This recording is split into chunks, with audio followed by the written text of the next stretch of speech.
4 p.m. all the way to 8 p.m. This is the place to be, of course, for the best sporting content in East and Central Africa. Remember today also, as usual, we always give you the very best in the English Premier League, and we have our feature game starting from 6 p.m. Already currently, we know Tottenham Hotspur are suffering under the wings and spell of Manchester United. We shall be giving those results a little bit later. But remember the EPL game, feature game, we shall be, of course, be showing you from 6 p.m. Kenyan time. That game will be live here on TV 47. Remember, you can watch it on our platform. That is tv47.digital, uninterrupted. Welcome. My name is Tony Kolanda. It's a pleasure to have you on this particular program. Remember, today we have golf, we have rugby, we have wheelchair basketball, we have football. We have everything that matters to you this particular weekend. I know we usually give you a question of the day, but of course we shall be sharing with you a little bit later. Inonda is my director, and Inonda says that we have a question of the day, right, Mr. Inonda Emmanuel? If that question, of course, can be coming to our air, we shall be, of course, on air, we shall be able to share it with you because we want you to be part and parcel of this show. We shall also be be shifting to Italy, where we have our correspondent or our sports international correspondent, Charlie, should be called Charlie somebody, who will be standing by to give you the very latest in the Championship, EPL, and the top leagues in Europe in terms of transfers and also what is happening in their dressing room. Stick around for that. We have live. But first, we start, of course, what we are gearing for, the countdown to the 2026 magical Kenya Open Golf Championship that will be hosted here in the country at the current country club. And remember, we have over 144 professional players who will be participating in this particular competition. Kenyans are part of this particular event. We are looking, of course, to ensure this year all that prize money remains in Kenya. In that regard, this particular afternoon, I am very honored to be joined for this particular conversation by the chairman of the Kenya Open Golf Limited, my very good friend. I've not seen him for about 365 days times 12. I've not seen him for about 1 year. That's what he said. My very good friend, Dr. Patrick Obath. Karibu sana, Patrick Obath. It's good to see you. Thank you very much. Welcome to TV 47. Asante sana. Thank you so much for making time. We also have the vice captain of the Professional Golfers of Kenya, my very good friend, Jeff Kubwa, in the house as well. Karibu, Jeff. You, Tony. It's good to see you. And we also have the vice chairman of the Professional Golfers of Kenya, that is Alfred Nandwa. Let's, of course, start, kawaida in golf, we always have protocol, and of course, we have to start with what is happening and what is coming to us soon, the magical Kenya Open, and that's, of course, bringing the chairman of KLGL. Patrick, so far, preparations at the current country club, and of course, I'll start by asking you why it was shifted from Muthaiga, because I would have been near here, and then to a second to Karen. What was the thinking behind that transition? No, I think we've shifted Karen Muthaiga. And in the past, I mean, the event stayed in Muthaiga most of the time. Yes. And it was that. But clubs are investing in upgrading their facilities. Yes. And in order to give them a chance to show that they're world class, yeah. We have, as Kenya Open Golf Limited, invested in going to clubs with the agronomist and telling them what needs to happen. And then once they're ready, we then take the magical Kenya Open there. Mm-hmm. And the intention, and I think we're getting there now, yes. We have two great courses. We've got Muthaiga and Karen. Yes. We intend to spread it out. Mm-hmm. And the best way to spread it out is to tell people, right, bid. You guys, tell us who will give us the best offer to put the magical Kenya Open there. That's exactly what happened this year. It's the first time we've done it. Yes. And we invited the two clubs to sort of put their best foot forward. We had a team that evaluated them. We had a procurement team. So some of my board members did that. And obviously, this time Karen gave us a good offer. Yes. So we will be at Karen for 3 years. That's a contract that we're signing with them, 3 years. Then after that, we will then invite clubs again. And right now, Royal Nairobi Golf Club is doing a lot of work. Okay. They've done work on two main fairways, which had quite a problem. Yes. They've done a lot of work on their greens. Yes. I think in the last 5 years, they've invested in having plenty of water on the course. Yes. And like you see now, which is when the Kenya Open is dry. Very dry. So one of the big things you need to have is sufficient water to be able to prepare the course for 4 months in the dry season. Yes. So as you can see, Royal is slowly investing towards becoming a course that can then bid to host the Kenya Open. And I hope Windsor will be amongst those ones who... And then Windsor is also doing their own little bit. Places like Sigona have also done that. I mean, they're prepared on the course, but they need to find a driving range. And that's once they get that one, then again you can look at them. Indeed. So this is a whole new, I think, a new way of working is that we will stay in a club for 3 years, then open up for other clubs to bid. Okay. And hopefully we'll be able to extend that. But in the bigger picture of things, it means that we are going to have clubs that are set at the same level as global competitions. Yes. So it means our good friends, Jeff and, they can start playing. We are elevating the courses for them. Yes. Yeah. Yes. So that they're now playing in courses that are that kind of level. Yeah, and this is all part of saying we need to have facilities that are world class that our players can play in, and we can set those courses to be easy and difficult once they have been prepared. All right. I know it takes a lot of time and, of course, in finances in terms of setting up that. Let me bring in the vice captain of PGK, Jeff Kubwa. How is the team so far? We have about our 10 professionals, our 5 amateurs, and 4 reserves. Correct me later on, of course, Chairman. How are they training so far? How is it? Are they ready? Of course, we looked. They had all that those competitions, the PGK Equator Tour.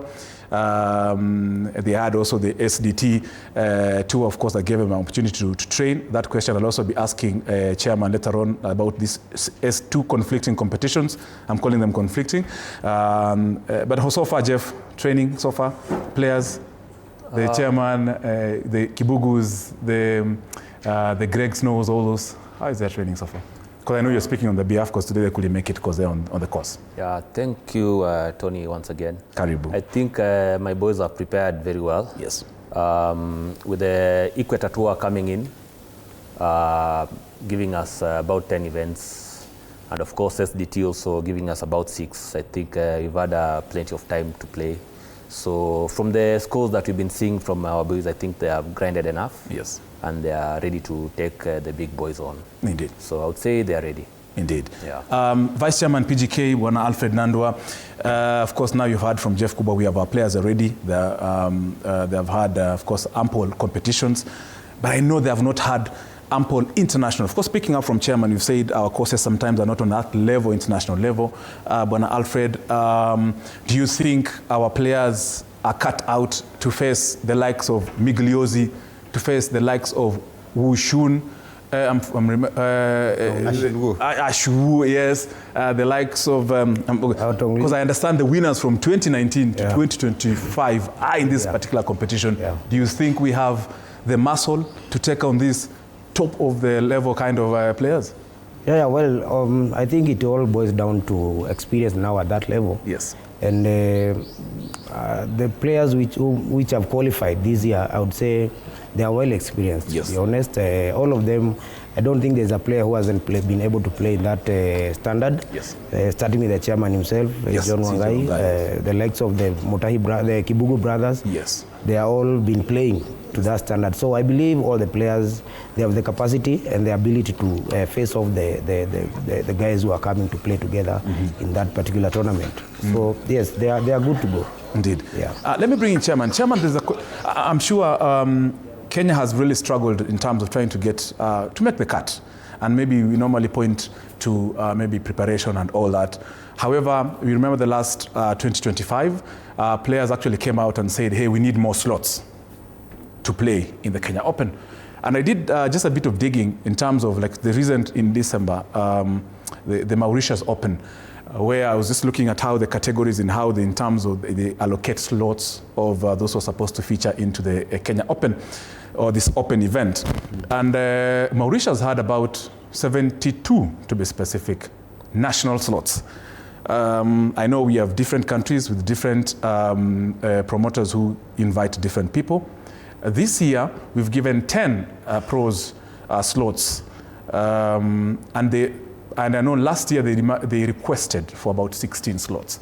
What is happening to this slots issue? Have we resolved that issue? Because it happened last 2025. You remember there was that issue, and making the cut for Kenya was a problem. This year, Rumors on the ground, Bwana Chairman, is that we have the same issue. Have we addressed it, and where are we with that? I think let's start from the allocation of slots at the international level. Over the last 3 or 4 years, the allocation of slots on the DP World Tour and also on the PGA Tour, because now the two tours are actually working together. Yes. It was quite generous at the beginning. From 2019, when we joined the DP World Tour, the allocation of slots for our competition and a lot of others was 6 amateurs, 6 nationals, and 6 invites that are done jointly with between the promoter and the DP World Tour. That's where we started. And then we, because of having shifted from the Challenge Tour, which we had normally about 20 or 30 people playing, right? We went to the DP World Tour, which was a higher level event, and we reduced the number of playing opportunities for Kenya. We renegotiated with the DP World Tour at that time, and we went up to an opening of 8 slots. So we had 8 nationals, 8 internationals, and 6. So we had actually 24 slots. Yes. 22 slots, or 8, 16, 22 in total that we had. We were able to sort of up from the 666. Yes. Yeah. So we increased that one, and then when post-COVID, we actually then negotiated for more than we got 10. Right. So we had 10, 6, 6. So there was a shift in the numbers. Mm-hmm. And that is really what we have had all this time. We've always had that number of slots allocated to us in terms of the agreement that we have with the DP World Tour. Now, you compared with the Mauritius, which is a tri-sanctioned event. So it is a DP World Tour, it is a Sunshine Tour, and it is the Asian Tour. So that is 3 ways. So because of that, when it is tri-sanctioned or co-sanctioned, the allocation of slots is different. Okay. Right? Okay. We are not co-sanctioned with the DP World Tour. We have a license from them. All right. Under their terms. All right. So you can't compare the Mauritius Open with the relationship we have. Okay. So we have an agreement with them that gives us X number of slots. So from November, which is the start of the DP World Tour. Yes. And from January this year, which is the start of the PGA Tour in the US, yes, 2 things have happened. They reduced the number of slots completely. Okay. So where we used to have 886, from this year for a lot of the other events, it's going to be 442. 2 amateurs, 4 nationals, and 4 others. That's a total of 10 from 20, which we had. Okay. So that was what we were given by the DP World Tour. Okay. We had to negotiate again because our season, right, like the pros have been playing from last year. Okay. And their season ends in December to play in the Magical Kenya Open. So the overlap of the seasons was not right. So they couldn't give us their change in November when all our qualification has been since last year. Mm. So we renegotiated with them. And we went back to what we've had in the past, right, as a special concession for us. Okay. But from next year, yes, it's going to be 442. So we, as Kenya Open Golf Limited, have to rework. How are we going to get global playing slots in Kenya? And that's work that we have to do, because if you look at the number of pros who are playing now, and then you're seeing a shrinkage in the number of playing opportunities in the future, and even now, yes, it is not tenable. Right? We're just going to have this pressure of, we need more slots because we've got more pros, right? Mm. Look at the amateurs as well. I mean, the number of juniors playing and the number of amateurs playing has increased exponentially in Kenya. Okay. Where are they going to get the opportunities to play internationally? Okay. So we are re-looking at our agreements with the different global agencies, and it may mean that we may have to bring different competitions that increases the number of playing opportunities. Yeah. So as we stand now, in fact, the PGK has obviously been wanting us to increase to 16, 17, and even 25. Yeah, okay. But the agreements that we have with the DP World Tour is such that, that is what we are given. And the other thing that has happened again this year, their full field is now 144 instead of 156. Mm. Right? Last year it was basically an option, This year, it is basically what they're doing. If you look at the first 5 tournaments this year that they've had, the fields have basically been 144. Okay. And if you go to the PGA Tour as well in the US they basically cut 144 on all theirs.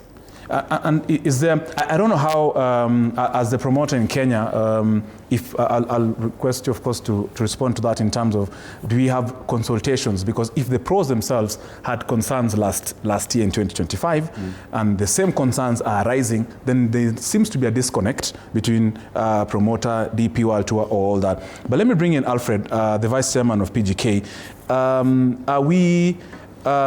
Have we resolved these issues in terms of slots from where you stand as a pro and representing the professionals who are called into this? Because I'm looking at the number of pros. We have 10 pros. We have regional professionals. One is from Rwanda, the other one is from Nigeria. And then elite and amateurs and juniors, we have all that, about 5. And then we have reserved players.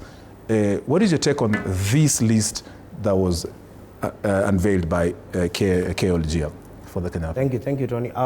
First of all, I'd like to bring in the issue of consultation, because as far as we speak right now, it's obvious the local professionals want more slots. Yes. And why is because what the actually world chairman has said, we are growing. I mean, like, we have more players now. We have more pros, upcoming pros. We are many. So obviously, the numbers are bigger, and that means we also want to increase the number of players who are going to participate in the Open. So for that reason, I think the issue is consultation. Like, for example, we are professional golfers. We have a body, PGK, which represents the professional golfers of Kenya. All of them are represented by a board. This is called a PGK board, where I'm the vice chairman. So first of all, immediately after Kenya Open last year, we requested that we have a sitting with KOGL, which is the promoter of the Magical Kenya Open. For the same reason, we didn't want to go back and forth the way it was last year, because it boils down to, again, performance. Because again, you can imagine if somebody doesn't know if I'm going to play or not, the tournament is 2 weeks down the line, obviously mentally you're not prepared. Correct. So that's one of the issues where you find our players not performing. So we actually requested that we wanted to have a round table with the KOGL and, if possible, even the DP Tour, so that we can speak for ourselves as professionals. Yes. But unfortunately, we didn't get that chance, and that's where the issue is. So as we speak, we don't have enough slots, and we are not happy with that at all. And we are still insisting and requesting the KOGL to at least find an amicable way of making sure we are given a chance to negotiate by ourselves with DP Tour, because maybe they will be able to understand us better as professionals, as opposed to being represented by maybe the promoters. They may not be able to understand the promoters, because we don't sit at the same table with the promoters. They sit from a different angle, as we come from a different angle. We are professionals, them they are business people, for example. Let me put it that way. So we would like to have a consultation portfolio whereby we are able to talk for ourselves and say, look, this is our country. We are hosting your tournament. We are helping you, and you are helping us as well, because we are happy to be seen playing at that kind of a tournament at that level. Yes, but again, are we happy to do that? So even the 10, for example, if they go, for sure, Tony, they won't be happy to go there and play. And remember, there are brothers there behind who are asking for more slots. That one again being said, I think there is an article I saw somewhere, Bona Chairman, Mr. Patrick, talking about 20 slots for Africa. Yes, that's Chairman, you said it at Karen.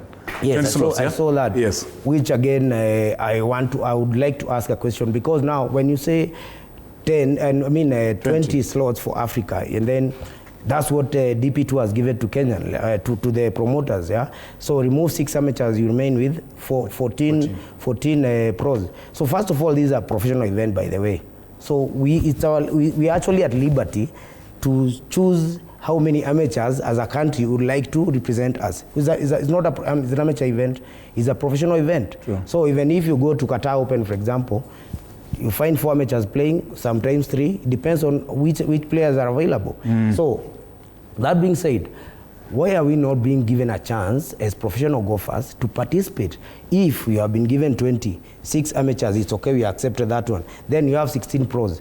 Talking about the region now, we don't mind reciprocating to the region. But the issue is actually we're having the same conversation out there with the chairman about having a tournament like MKO at Uganda at Rwanda, at Nigeria, and all those other countries. They don't have such a tournament. So again, so we don't have any reason to reciprocate to them when it comes to MKO, because actually for us to play MKO is a privilege. Yes. So it's not like we are jealous, we don't want to share, we want to share. But the issue is, what are we reciprocating to? They don't give us a chance to play such a tournament in their countries, which they don't have. So when it comes to reciprocation, you have to reciprocate to someone who is same level with you. So that's what we're supposed to be doing when it comes to giving them a chance. We don't refuse, we can give them a chance, but a tournament that is the same as the one we go to play in their own countries. Yes. So that's why we are here, we are locals, and we are saying we are enough, we are more than enough, we can represent, and we have enough numbers. And that's why we're asking for more slots. Yes. Jeff, just before we bring in Chairman to respond to that as well, because I've had consultation is a bit limited. I've had also the slots in here and there. Chairman will respond to that. And Chairman also will respond later on about why we're not giving our professionals enough opportunity really to shine by just giving them the 16 slots they need. Jeff, this tournament is sponsored. The main sponsors are the national government. And definitely, as Nandwa says, then we should own it. Then which means we should be given all the opportunities to play in it. Is that what's happening on the ground? Yeah, honestly, I think to me the way I see it is all about the bargaining power, especially if it's taxpayers' money being used. I would understand if this event was basically sponsored by DP World Tour. Yes. Then we will not have a bargaining ground. Yeah, but you see, we are sponsoring this tournament. Yes. So it's good to front our own and have bigger bargaining powers. Settling in a lesser number. Yes. I don't think it's something that is very encouraging, especially towards our players. So to me, the way I said, it's all about the bargaining power. And then you see, as PGK board, we don't know what's happening. So we're actually in the darkness. So as you're just following what has been presented to us, and just the way Chairman here said, they have been given this number of slots, and even coming next year is going to be worse because they're reducing the numbers even more. So I think we need to be given that opportunity, especially the fact that it's the taxpayers' money being used. Otherwise, there's no need of having the DP World Tour if you're not going to have most of our players playing that tournament. We'd rather have 10 Challenge Tour events that will actually grow the game than having one big tournament where these players that have played throughout the year in the SDT and the Equator Tour have got nowhere to go and showcase what they've been playing throughout this year. So to me, once again, it's all about the bargaining power, the bargaining ground. Indeed. Yeah. Chairman, to those, of course, you've had Nando, you've had Jeff, of course, Vice Captain and Vice Chairman of PGK. And what is coming out is KLGL is operating alone in terms of this particular tournament. Is that true? Or what are the steps being made, at least to try and bring that together? Yes. I think let's understand what the Magical Kenya Open is, first of all. The Magical Kenya Open is actually an event that is owned by Kenya Golf Union. That's the owner of the event. Kenya Open Golf Limited was formed primarily to de-risk the financial cost from a union, because the union cannot underwrite a loss on the Kenya Open. Okay. So the Kenya Open was actually run by the amateur association in the country. Okay. If you look at most of the Opens in the world, the American Open, the European Open, whatever it is, they are actually run by the amateur associations in those countries. Yeah? So the choice of going to the European Tour was made by the union, by Kenya Open Golf Limited. Now, when we go to the DP World Tour or the Challenge Tour, we apply to them. So we then pay a fee to be allowed to participate in the DP World Tour under their terms. Because they've got global terms that they have, and there's a certain amount of wiggle room that they have. Yes. So we can only negotiate so far, because they have the rules that we have paid a sanctioned fee to belong to the DP world. Okay. So if we don't want to belong to the DP world, we just don't pay them the entry fee, and we have our Magical Kenya Open. Okay. And it doesn't belong there. Now, the reason this event moved from Challenge Tour Yes. in 2018 to 2019 was for a very different reason, because in 2018, when it was Challenge Tour, there was a lot more playing opportunities. There was what, about 20 or 30? 22. 22. Yes. At that time. Yes. Completely national. And there wasn't anybody else other than that. And then we also used, I think, about 8 positions, and we invited other people, so we can then have playing opportunities for the local professionals in Europe. Because we actually had 30 invitations we could use. So we used 8 to invite other people, and then it meant that we could then get 8 invites to the other events in Europe. Okay. In 2018, there was this thing that we looked at and said, Yes. Surrender. we want to get to the DP World Tour. What value does the DP World Tour give to Kenya? By going up there, it wasn't giving playing opportunities, because you reduced by going from Challenge Tour to DP World Tour completely. But when we looked at the DP World Tour, Yes. the return to Kenya as a country was massive. And that is the reason we went from DP World Tour, from Challenge Tour to DP World Tour. It was an economic consideration, not a playing opportunity consideration. And by doing that, it meant that, and let me just put it simply. I have a minute, Chairman. Yeah, if you put it simply, we are going to expose the country to the world. And the main reason that was done was to actually increase tourism in Kenya. We were paying, at that time, about $1.2 million to get space to have TV cover across the world for 4 days. And the advertising value that was coming to the country, the net advertising value, Yes. at that time was about $11, $12 million worth. So if you had to buy that time on CNN, you'd actually pay something close to about 110 million. But the real value was $11 million for an investment of $1.2 million. Okay.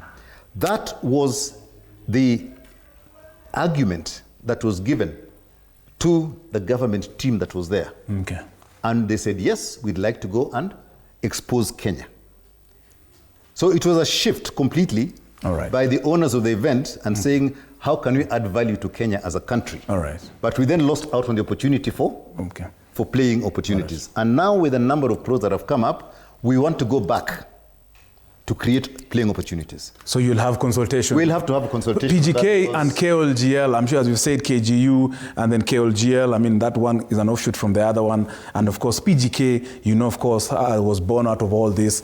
So when are we going to, I mean, in 20 seconds, when is this consultation, when is PGK going to be part of this negotiation? Because we have to intervene. You're saying that you have to bargain with DP World Tour, you have to bargain because now the terms have changed. Yes. So in 20 seconds, because we have to close this conversation. No, we will be, we are creating a completely new ecosystem. Yes, sorry. Right, and that new ecosystem, we're going to work with PGK, so that we're looking at PGK in terms of creating playing opportunities and increasing the playing opportunities internationally, not just at the one event of, you know, of Kenya Open.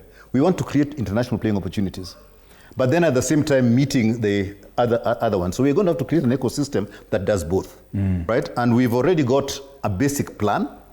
And once we finish Magical Kenya Open, we are going to actually put that plan on the table and say that for the future, for the next 3 years, we are actually going to try and increase the playing opportunities to at least 30, right? Okay. And that's where we want to get.